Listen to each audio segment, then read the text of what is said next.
and let me tell you a story I know, all about trains and where they go, all about trains and what they do, all about trains.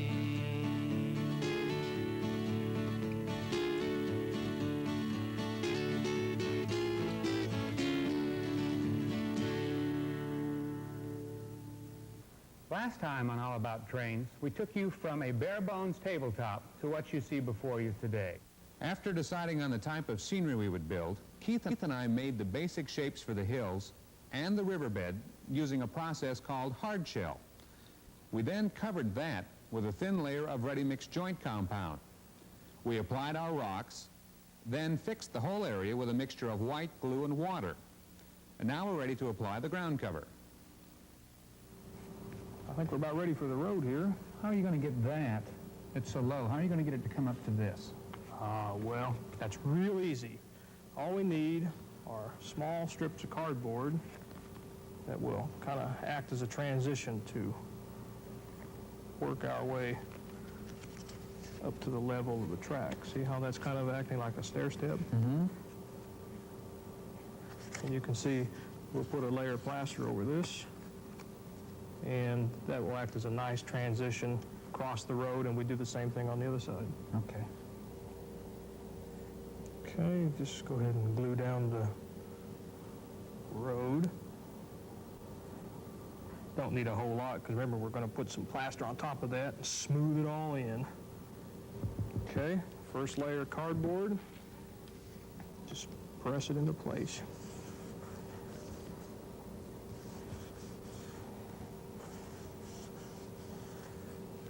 Okay, then lay down another layer of glue. Just don't need a whole lot.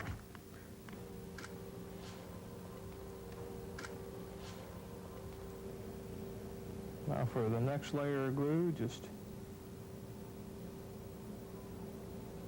give us another cardboard.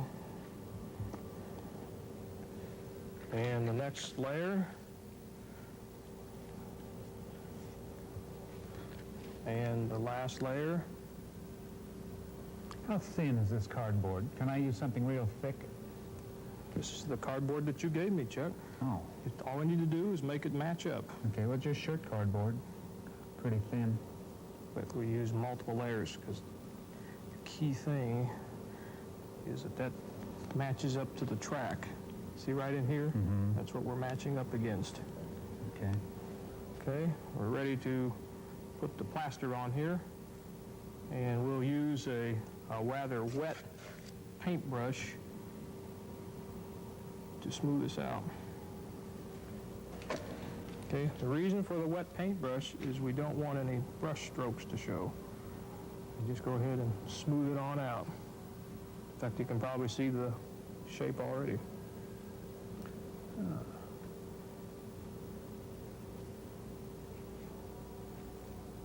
Just kick off anything that's in the way. What you see now, as we go down towards our road, you know, with the bare fiberboard, we've got a nice transition. Mm-hmm. It really does. It looks dynamite. If that's the way you like it, you can take another wet your paintbrush down a little bit more,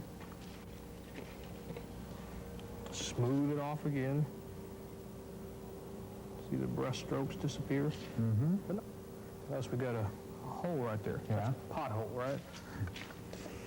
The state budget wasn't too hot this month. Times are hard. Okay, I just patched your pothole. And what next need to do is go along and blend in the edge of the road right along here and right along here with some more of our rock material, and then we'll come back later and paint this asphalt. Oh, okay. Give us a little ground up rock around there. That'll kind of ease that up a little bit. Now? It's amazing what a little rock will hide. And of course on this side also. Okay. Right along in here. Oh, okay. Well, see, that looks pretty good now. kind of eyeball it from all sides, maybe do a little touching up where it needs be, and let it dry. Well, that takes care of the road. We've also taken care of all of the hilly areas. What's left is the most fun part, and that's the river. We'll have a lot of fun on that. Well, let's get to it. Okay, why don't you go ahead and take the upstream area, I'll go ahead and take the downstream area, and we will work towards the bridge. Okay. So hand me a bucket of plaster and a paintbrush. It's the same techniques as before, except maybe just a little bit finer rock material this time. And remember to keep the river bottom fairly flat. Sort of a flow area in the bottom of the river.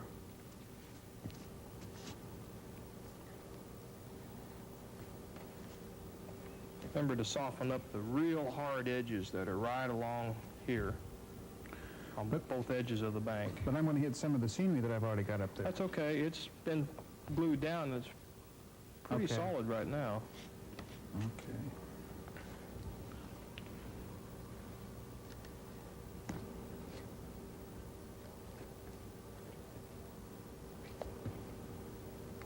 A real neat little technique you can use if you want to, say, build out an area of the bank for a rock outcropping or something like that, is to take a wadded up piece of paper towel and just soak it in plaster and stuff it up there to sort of build out the bank.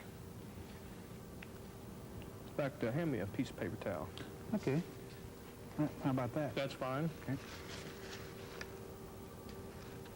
Just kind of glue it in place to help build out the edge of the riverbank. We don't want it real smooth, we want it rather irregular, just like the real riverbanks that you've seen in the Midwest. Almost got some of my plaster on the bridge. That's okay, it can always be washed off. Well, I think I've got about most of mine covered. Am I doing the way you want it?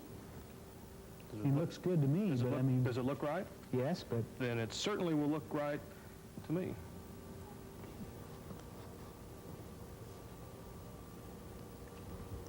And when you think you're ready, just kind of draw a flat path through the bottom of the river to act as a boundary for you. And go ahead with your rock material. Remember, keep it a little bit thinner this time, a little more finer, because people are going to be looking in there a little closer than, say, any place else. Okay. In fact, It's okay if the brush strokes show a little bit? yeah, we're going to cover those up with the rocks. I'm ready for some rocks, if you'll hand me some. All right. There you go. Let me want you to put yours down first before I put mine. Okay. Got some fairly large ones here, Okay. and so I'm going to lay those down at the bottom first. You're going to say, oh, this all looks familiar. You're right, because the river cut its path through the same material where our mountains are. So it ought to look about the same. Well, let me go to it. That doesn't... To go with the bottom first in case I've got big rocks, right? Yeah, we can always go back and scoop some of them up into the riverbank area. What this will do is establish a bottom for our river that has a little texture to it. So it's kind of interesting to look at.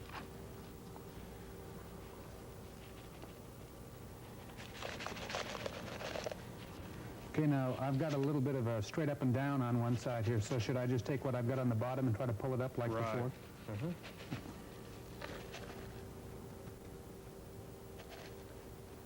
Take some of the finer stuff and either throw it up against the side or take a pinch between your fingers and kind of squeeze it up there.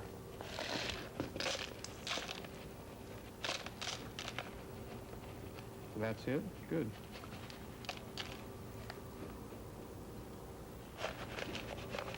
Now, can I just move some of the loose stuff on the bottom? Yes. Yes, because this will all be fastened down with the glue mixture. And later on, when we actually pour the water, the plastic resin will hold everything down. Now, I'm just going to go through here on the bottom of my part of the river and scrape out all the big stuff. leaving just the fine stuff. Kind of rake your fingers through it. You can see it's kind of taking on a shape already. Okay, I'll throw some under the bridge to you, and you can Okay. Oh, good. scrape through it there. Good, because I didn't have that very well. This looks a lot more complete. And you can see right here, see how that paper towel has pushed everything out, and now the river flows against that bank. That explains why this is so sheer, a sheer rock wall. That's it. Just scrape it all back towards the back. We'll go back in and patch up some of these areas here with a little glue, which is a little thinner. Okay.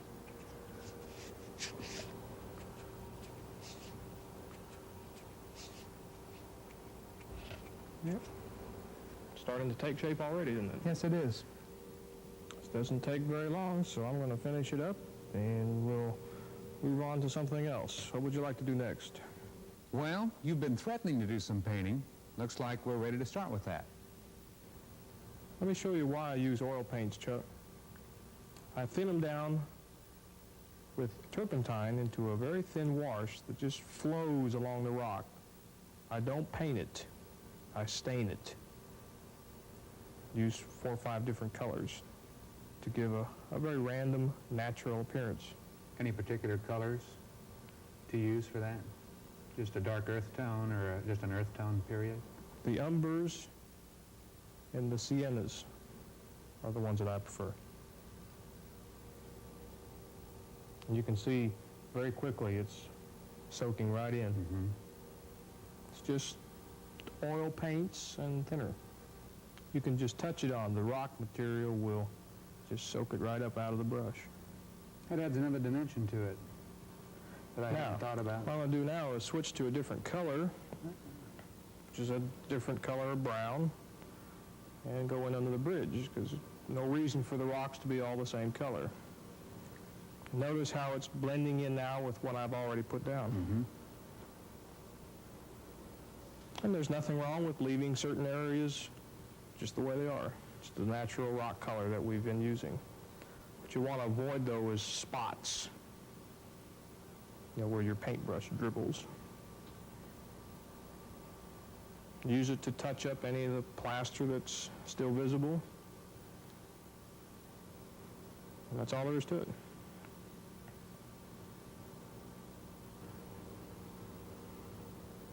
You have to do this before you glue anything down, because the glue will seal the rock and make it harder for the paint to stain it.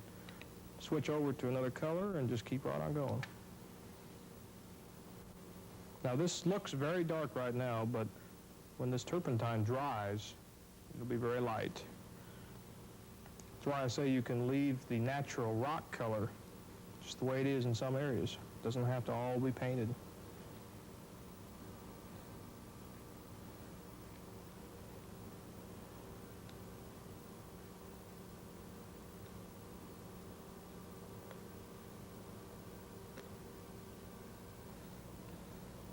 Well, it's pretty simple now. Why don't you go ahead and start on your side of the bridge, and we'll meet at the bridge again. Okay.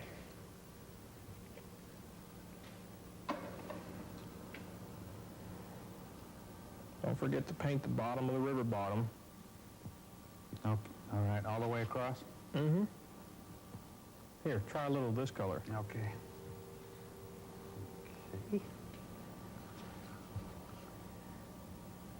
You can also use this on the hillsides if you want to highlight certain areas of a hill.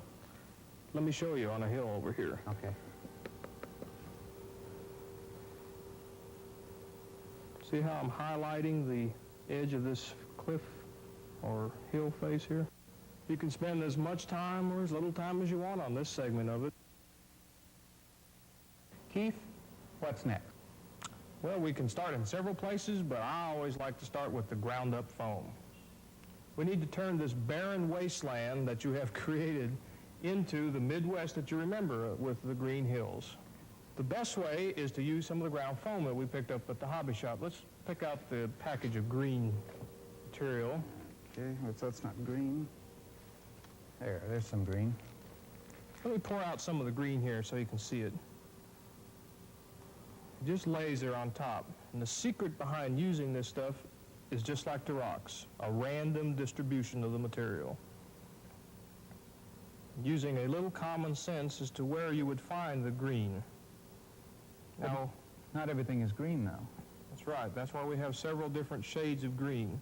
And as you get this stuff spread out into smaller and smaller layers, it begins to take on the appearance of very small bushes for this type, for this size. Let me have the light green. Okay, now this, let me pour out again on this here. This is more fine. Okay? It's not as coarse as before. This can actually fill in between. Now, the only problem with this stuff, it's the same color. Oh, I see. Well, What let you'd me see like if is I several different colors. We picked up several different colors. It'd be nice if you could find the several different colors, like this one right here. See, here's a nice yellow. Watch what happens. Just a little pinch. See? Oh, really? Uh-huh. Well, now what color is that? Just This is a mixture of light greens and yellows. Okay? We're ready to try and cover some more of this area, but we need to do it a little quicker. So, what I need is a tub and a mixing stick. No, we're not going to paint. Okay. What I need now is our different types of Roundup foam. Okay, like these weeds That's right. That looks good. and this burnt grass Oh, that's marvelous. and some soil. Oh, yeah, we'll throw some of that in. That looks good. I've got a coarser yellow grass. Oh, yeah, that's good. And the green stuff? Right, light green, coarse turf. Dash of green, and mix thoroughly. This is what I call universal ground cover. Now, in some cases, I have put in rocks and soil, but I think we've got plenty of that already, and I'm just mixing it up. The next step is very easy. Just start sprinkling it over the top of the layout. Okay.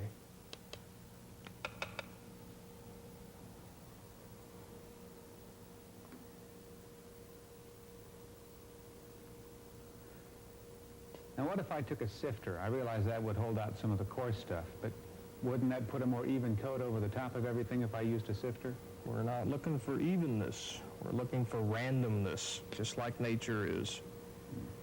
I will not put any of the material on the sides of the mountains except in areas that look fairly stable. For instance, right in here, it's too unstable. There's been slides there. Over here, it's pretty stable.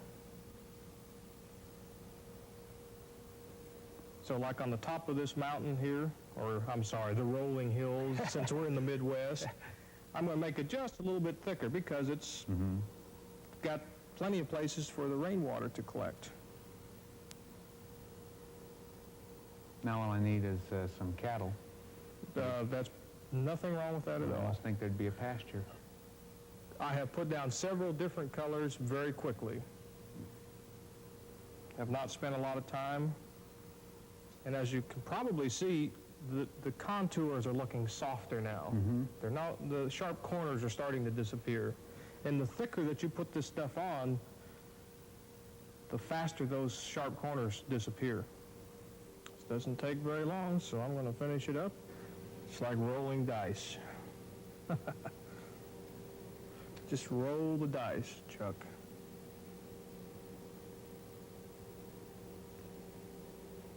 There's a lot more green down here since this is flatter areas. So cover up more of the rocks.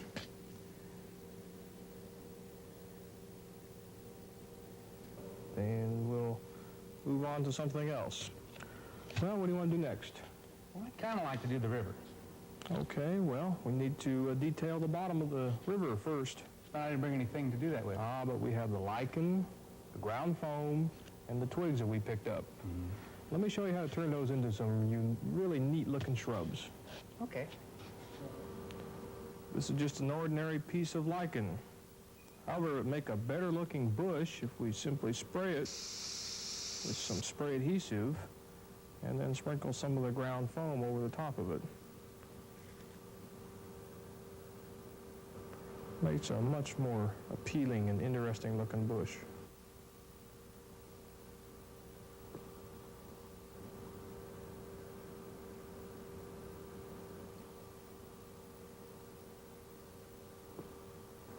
I build them, you plant them, Chuck. This is another interesting technique for making shrubbery. This is a piece of Nandina bush that I picked when it was during the wintertime. Just spray the top of it again, turning it.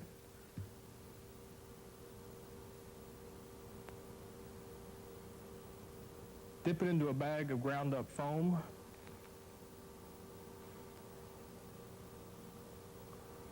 And there you go. Just all you have to do is trim it. Very convincing looking bushes, very low cost. Here you go, Chuck. Here's some more for you. Okay. The key thing is to plant them in clusters, just like you see along the ordinary riverbanks. No. Well, it looks like we're about ready. Let me add just a little more of the foam here to the bottom. Again, it adds irregularities, which we'll be able to see this through the water. And we are now ready to pour the water. Okay.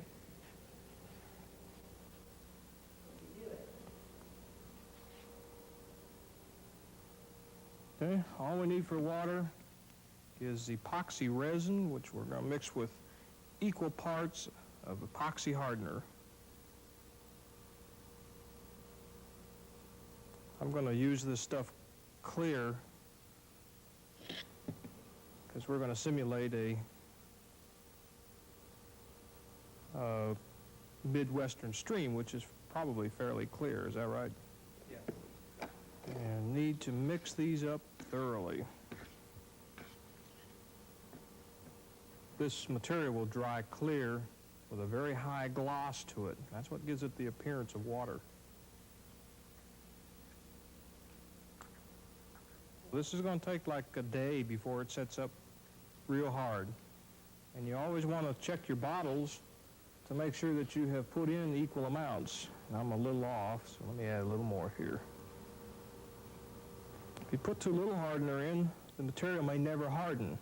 However, if you put too much in, you will find that this stuff will dry too quickly and will start to crack. And this is ready to go.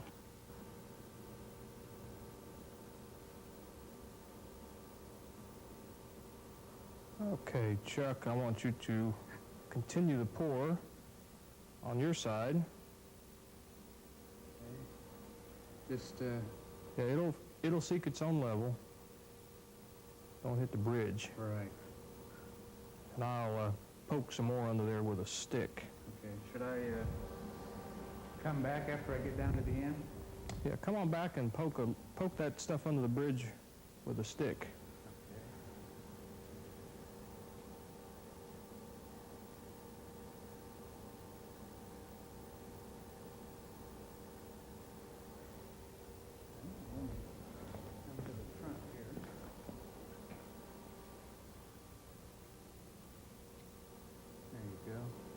Okay, I'll take that. Go ahead and pour in a little more. Let's see if I can find something here to move it around. A little piece of cardboard or anything. There it goes. It just went on. It went on its way. How does it look? Looks pretty good. Need a little bit right there. You can see all the way through the bottom of it. Mm-hmm. Looks beautiful. Now there's little tiny bubbles in it. Will that all come out? All those bubbles will evaporate as it hardens. What happens if I try to move some of the water now? Like there's a little spot underneath the... That's fine. It stays fluid for quite a while, so you can move it around. Okay, well, I don't want to mess up what I got. I just want to cover a little spot. Let's see here. One of these little sticks that you gave me works real good. Okay, good. Here. Oh, great. Perfect. Use that to work it around the rocks in the river. It's almost like glue, though. It's not what I... It looks like water, but it's not water. I keep... No, this is epoxy. You just want to work it around. Now, if you'd like to make it deeper later on, you need to let this dry and then put another layer over it. How, roughly the same amount that I used before? So however deep you want to make it. You can actually fill this whole thing up with alternate layers and make it look real deep. Now what if I thought this was too light and I wanted to color it? Can't color it. I can't color it? Nope. So I'm stuck then. You want to put another layer on it with some dye. I could color the layer, then would I be able to still, is that a good idea, or No. it's not a good idea? Well, it looks so clear now. I don't, is it going to stay this clear after it dries too? Will It'll it stay that clear. won't discolor or anything? Nope. You are now the proud owner of a river. Really? This is Lake, or Lake the David? Charles River. Charles River. Well, okay. Well, there you have it, Chuck. One wet creek. I've shown you just about all the techniques that you'll need to know. It's up to you now to modify them to make them fit for the terrain that you want to model. You mean I'm on my own? You're on your own. Thank you, Keith. I appreciate it. I really had a lot of fun. Looks like I've got a lot of things to experiment with. But we're not done with scenery yet. We've still got to look at structures.